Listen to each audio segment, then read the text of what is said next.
adigu lacag ayaad igu leedahay aniguna lacag ayaan kugu leeyahay saaxiib su'aashana waxay su'aal hore isku weydiinay asxaab fara badan ayaa runtii isku dayay si fiican uga jawaabay haddaba bal halkan aynu ku wada faa'iideysano oo aynu isku dano horta ereyga la isticmaalayo waa ereygan hortiina ka muuqda oo ah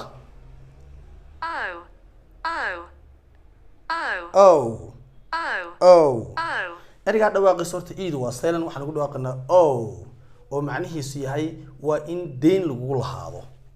marka horta ereyga la isticmaalayo waa ereyga marka qofka deyn lagu leeyahay ama in debt uu yahay qof u deynaysan qofkii kale marka waxay noqonaysaa marka aad leedahay adigu lacag ayaad igu leedahay waxay sax ku tahay I owe you money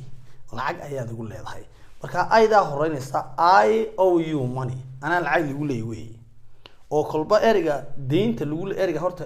macnihiisu waa in deyn lagu lahaado marka kolba ka horeynaya deynta lagu leeyahay I aniga owe you waxaad adigu igu leedahay money lacag I owe you money lacag ayaad igu leedahay marka aad leedahay lacag baa lagu leeyahayna ama aan kugu leeyahay waxaad leedahay you owe me money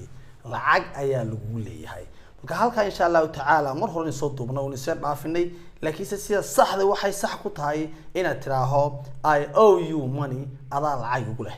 marka kolba ereyga waa in lacag lagu yeesho kolba ka soo horeeya ayaa deyn lagu leeyahay I owe you money lacag baad adigu igu leedahay you owe me money adigana lacag ayaa lagu leeyahay qaabkaas ayaa loo yiraahdaa aad baad mahadsantahay asxaabta si fiican uga jawaabtay thank you so much